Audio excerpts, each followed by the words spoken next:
Oh man, this girl is my favorite person in the whole world. She's got peaches, she gave me a peach. And now I said that I need to get crunk.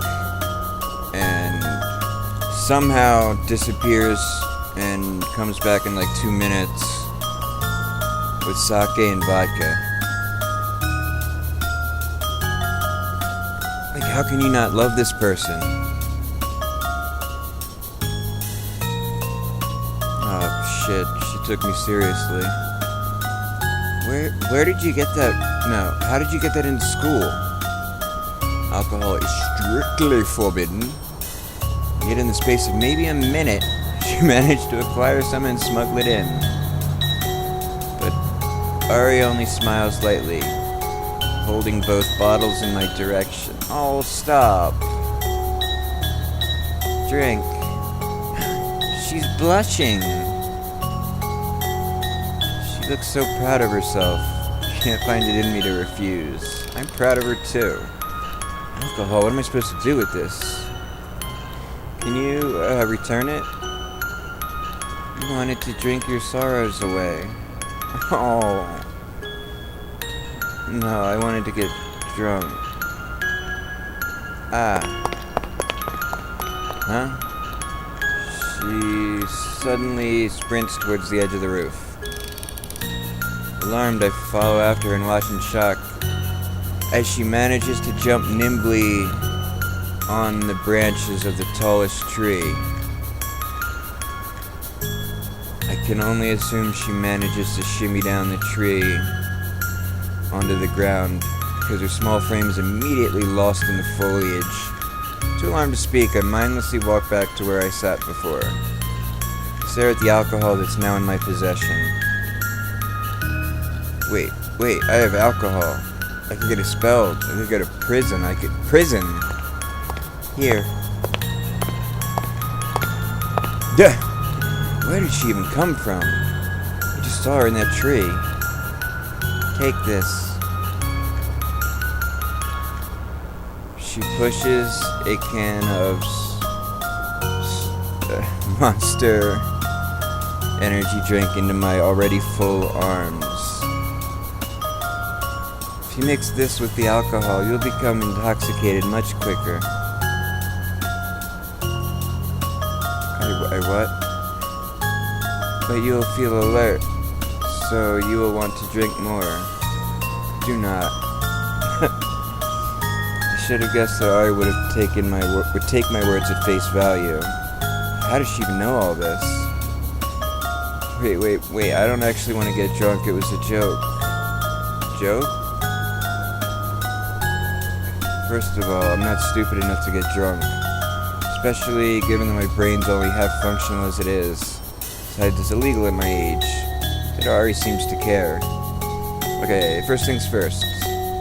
How do I get this alcohol out of school without anyone noticing? I guess I could just ask Airi, but that doesn't seem very fair to her, since I was the one who made her get it in the first place, unintentionally, of course. How did she get it here? I guess she can climb trees easily enough. Maybe she also went through the ventilation or sewer systems, but that's ridiculous, isn't it? Either way, the key lies in her hands. Airi, how did... Bang! What? I watch in horror as the cork shoots out of the vodka bottle, sails over the railing, and plummets to the ground below. Ow, what the hell? Oh shit. Is this a cork? Wait, the cork would have been in Misaki.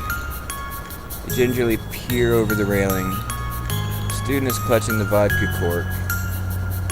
Vodka is coming to... Whatever.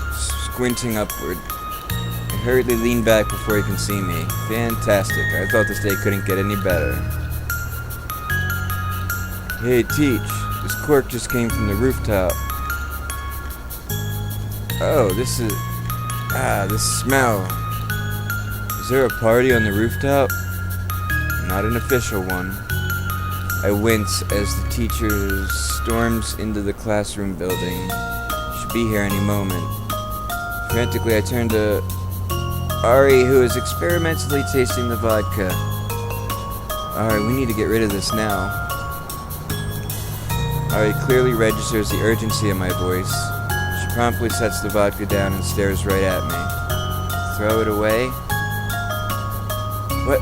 No, just put it back wherever you got it from. Oh. She quickly hands the alcohol to me. I wasn't trying to steal it from you. No. What? No. Put it back where... Busted. Teacher stomps to the rooftop as if she's searching for someone to kill. Jolted with panic, I make a vague shooing motion in Ari's direction before I leap out of my cover into plain sight. Professor. Shit, my voice cracked. Come on, where are those make-believe skills? You! Teacher barrels in my direction, her eyes flaring. Did you see any other students on the roof? No? So, you admit this cork came from you? She raises the cork with shaking hands. Why are you so angry? It's friggin' alcohol. It's not... I should have made something up. I should have said that there were students, but they ran away. What's that? It's the only half-intelligent thing that comes out of my mouth. Don't play dumb with me, young man. Where are you hiding it? Like, what? To think of it, why are you standing in front of this bush? Bush? What bush? She steps to the right. I follow to block her view. She weaves to the left. I mimic it. Yeah, this was super suspicious. So it's behind you, isn't it? What's behind me? You're digging your own grave, young man. Move aside. This is it. This is what all my years of suffering through school have turned into. This is the culmination of my sucky week. It should be stupid. It should be trivial. Getting expelled from school? Does that matter in the face of 5 deaths or losing my friends? But what if I turn homeless? What if I enter the spiraling abyss of debt and I have to join the Yakuza and contract... And I contract tetanus during a job gone wrong. I suppose you're clear. She steps back from the bush. Surprisingly, it's empty. No sign of Airi nor the alcohol. Did she finally understand what I meant, or is she just taking this to a more terrifying purpose? The teacher suddenly whips to me, her eyes narrowed. Well, I apologize for suspecting you without any basis. She sounds about as apologetic as a toddler in a tantrum. If you happen to find those irresponsible students who are in the possession of alcohol, give them a little message for me. They can run, they can't hide. Then, just as abruptly as she entered, the teacher races from the rooftop, slamming the door behind her. I only sink to the ground, relishing the relief that washes through my veins. Live another day. What a ridiculous encounter. Yama. She keeps startling me. Again. Ari appears as if from nowhere. This time the alcohol is nowhere to be seen. I understood. I put them back. Oh, you are just precious. She's practically bursting with pride. Oh, for Ari. Hesitantly, I pat her on the head. Thanks. She only nods placidly and continues to munch on her peach. She's curious, but where did you get that stuff anyway? The vodka and sake? Cafeteria kitchens? Huh. Why, sake I guess I could understand. They use it for cooking, but... Wait a minute. What, you stole it from the cafeteria? They weren't using it. Nice. Nice. It's still the schools. It's illegal for minors to drink and it's illegal to steal. So it must be doubly illegal for minors to drink alcohol that's been stolen. Who would ever think of taking the kitchen stock? The idea is either genius, insane, or both. Yeah, this girl is scoring points with me all day. Come to think of it, how did she get her peaches? I swear that her stash is inexhaustible, inextinguishable. Every time I see her, she has a new peach. Couldn't be. Sorry, by any chance? No, this is ridiculous. All of this is ridiculous. Joking about alcohol, almost getting expelled for it. Peaches, endless peaches coming from nowhere. No, what if she's an imaginary friend? What if she's not real? No. No. Mirth bubbles out of me in wry laughter. Ridiculous. Please don't be imaginary. Please. Please be real. Brain damage. Memory lapses. Bus accident. Mutilated bodies. Double-faced informants. Double-faced informants? Hurting Rui. Hurting Masato. Mr. Ryuda and Yaiko and Airi as serial killers. Right? Fucking talk to her, man. She's awesome at everything else. And my chuckles transform into an all-out hysterical fit. I struggle to keep breathing as my ribs ache beneath the instinctual heave of my lungs. It's crazy, all of it. Well, it's funny. My throat aches as I struggle to master myself. Life.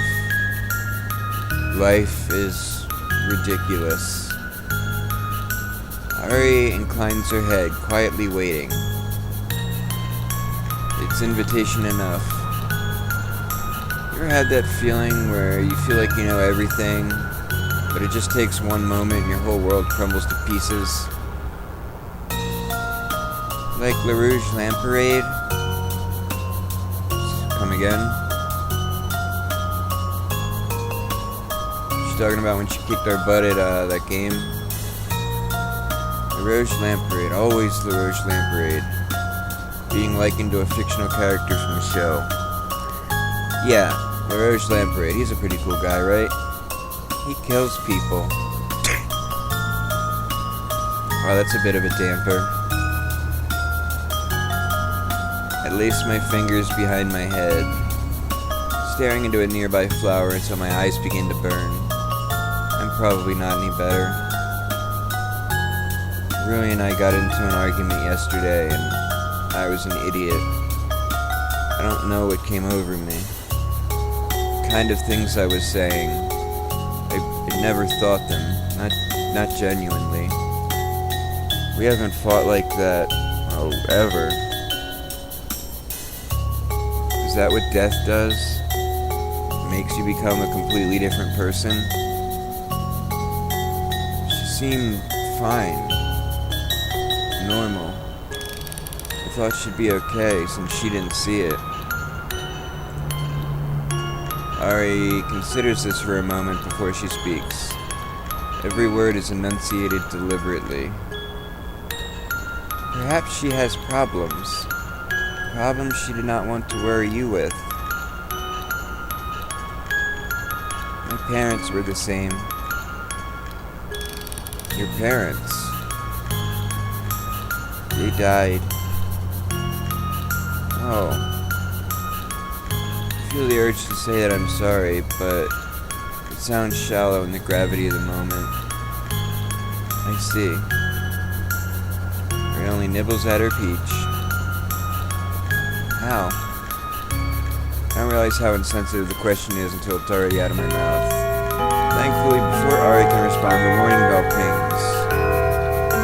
I hurriedly get to my feet. Oh, guess we have to go back to class. Favorite person. She wanted to give me a hug. They fought. Every word seemed labored, like it's painful to utter them. They fought? How does that explain how they passed away? There's a strong part of me that wants her to continue. Part of me that's curious about this enigma known as Airi Hiraga. But I just can't bring myself to do it. There's enough craziness going on. Finding out about Ari's parents might just make things worse. Hey, you don't have to tell me, it's fine. I moved to the rooftop door, keen on exiting before I cause any more trouble. It's better this way. The curiosity just leads to hurting people anyway. Oh. Seriously, every new action that she does, I am increasingly enamored. She's my favorite person. Airi silently follows me, staring at the peach cupped in her hands. We part at the stairway. I'm not sure what to say, but at the very least, she doesn't seem angry at me. Just thoughtful. What the fuck? Is it lightning? I expect to spend the remainder of time by myself, but instead, I find Misaki waiting by my chair. Oh, Yama. Hi. Do you want to go somewhere with me? What, now? No, tomorrow. Of course, right now. Class is about to start. Screw class. You're seriously coming up with an excuse to stay in school? She's right. Normally I wouldn't mind. So, you're saying we should ditch? Prefer the phrase, investing our time in other endeavors. Fucking gravity.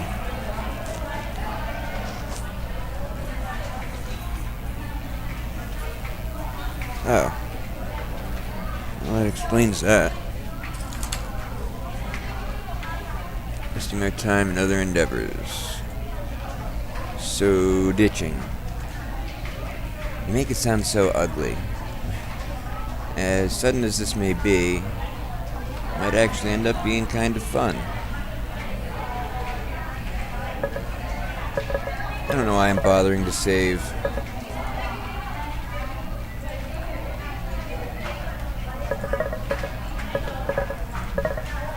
Why not? It's not like I'd be doing anything productive in school. Where were you thinking?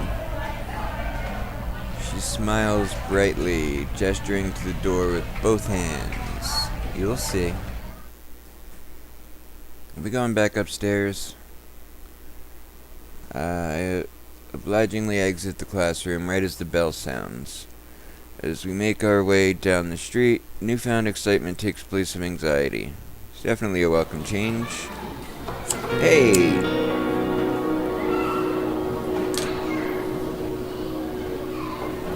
Surprisingly, she leads me to GFC. After we order and pick up our chicken, we slip into the nearest booth. I found this place the other day. Their wings are really good. I know, I come here a lot actually. Really? Well, not recently because of the investigations, the lapses, the serial killings, Rui, Masato, Yahiko. Now that I think about it, when was the last time we all ate here together? About a week. And the first week was relatively normal. Has it really been that long, or is my memory just that unreliable?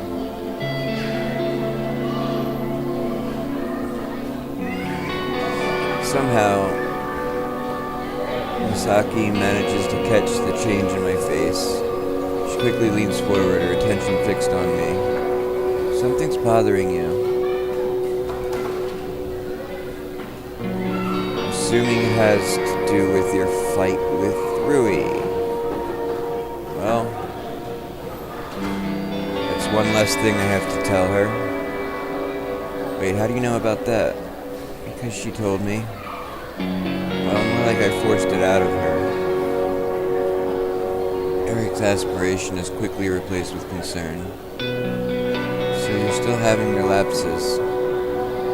She told you about that, huh? And about Miso. And that you almost drowned. So, are you gonna lecture me about that too? My response comes out harsher than I intended. Instead of getting angry, Misaki only raises an eyebrow in bewilderment. You jumped into the river to save someone. Why would I lecture you? Because I didn't save him, Miki. Because I couldn't even save myself. Just ended up being useless again. You're such a damn dumber. Thank you. She suddenly shouts something incomprehensible, slamming her fist on the countertop. Everyone in the restaurant immediately stops to look at us. Do you know what I hate most about you, Yama? The fact that you always bring yourself down. Yeah, you could have died, but you tried anyway, right? You could have ignored him. You could have let that boy drown, and no one would have thought less of you because of your condition. It's not always about succeeding. It's about having faith in yourself. Her fingers curl on the edge of the table, an odd heaviness to her tone. Even with your condition, you're a lot more capable than you think, Yama. So please, don't say that you're useless again. In response to her words, I can only remain in stunned silence. Is she actually commending me? Even though I had almost died? Even though I hadn't accomplished anything? To be completely honest, I almost feel a little touched. Finally realizing that her outburst had attracted the attention of nearby customers, Misaki's face blushes a bright red and she sinks back into her seat. I'm sorry, I shouldn't have yelled at you like that. The pain in her voice is almost palpable, as if she had just slapped me across the face. Oh, it's fine. Should probably finish eating. Yeah. We redirect our attention back to our food. Next few minutes, we eat in awkward silence. I'm about to say something to break the tension until I notice Misaki reaching for GFC's signature hot sauce. No, Miki. But before I can warn her, she's already downing her wings like there's no tomorrow. Isn't that spicy? What, the ketchup? It's not ketchup, it's hot sauce. Why would you put ketchup on a wing? Oh, so it is. She merely shrugs her shoulders and continues eating, seemingly unaffected. You know, not even Masuda can handle that. Masuda must be a wimp then. She says this teasingly, eliciting a chuckle from me. Pretty sure she's probably the only person who could beat Masuda in an eating contest. I kinda want to see that now, actually. By the way, have you seen that tweet I sent you? You sent me a tweet? Have you even been using Twitter? To be honest, no. She sighs, motioning for me to hand over my phone. I obligingly do so. Apparently, our kimono commercial has generated a lot of buzz. I was reading some of the comments, and you seem to have quite a few fangirls. I what? Fangirls. Female fans? Admirers? What do I have admirers? Be so modest, Yama. I mean, you are attractive. I remember you saying something similar to Yahiko the other day. Oh, don't worry. I think you're much cuter than he is. Why would you think I was worried? Why did you say that so blatantly?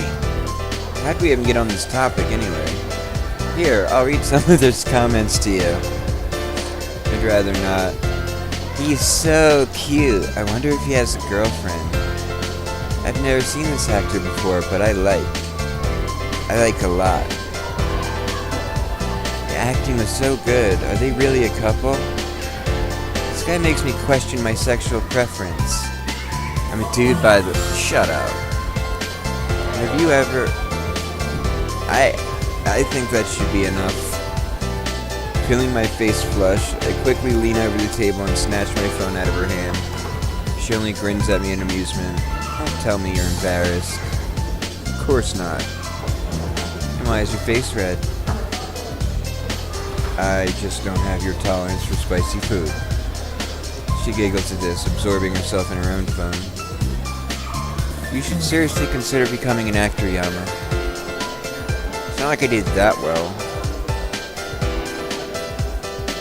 Did well enough considering the circumstances. I can't help but feel a tinge of pleasure at her praise. If not an actor, then what? Probably just manage my parents' restaurant.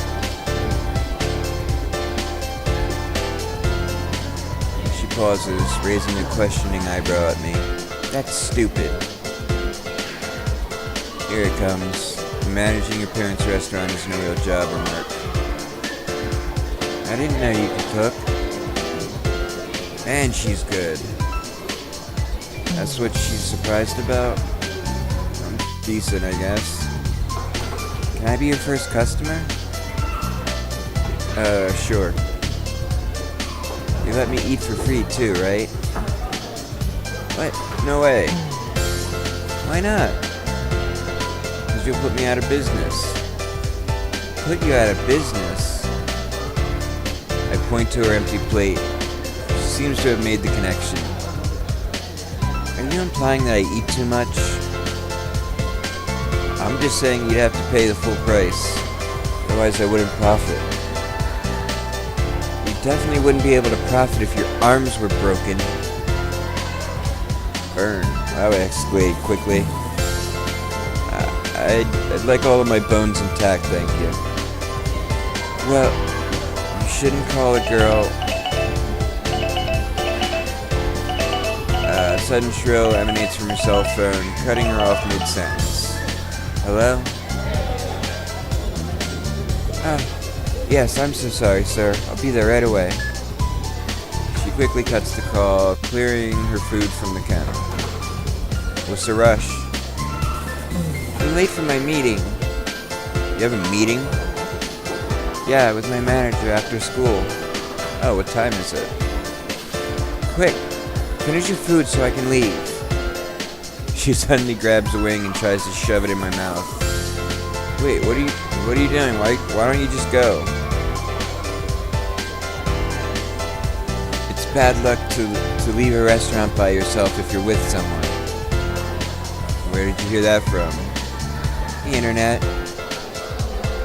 I don't know. I think this meeting is actually going to be a meeting of whatever.